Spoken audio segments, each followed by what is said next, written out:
Hello everyone, good morning. So na ko na-learn this morning no ako di man siya ko kapang manok no. Growing up akong papa ga-breed manok din kasabong sad siya pero wala mi nga gi-engage sa pagmanok. So karon pa ko gatuon kung unsaon gid ang pagmanok. So ko na-learn today is unsaon mga asawa diyan no unsaon pagdakop sa manok para di mo makasab-an anion oh.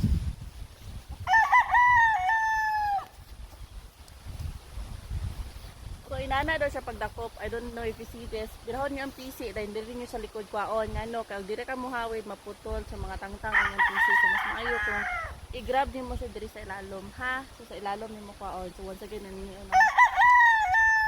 Wala niyo ang PC dira sa ilalom hawid. So inana ha ang pag-grab, okay? So mas dali siya. So if only I know that, di na ito mga putol ang uban. So, mo ko natudluan. So, right now, natudluan naman to. So, i-apply na to, okay? Have a great day, everyone. Mamahaw sa ako. Kalay na yung naabtan.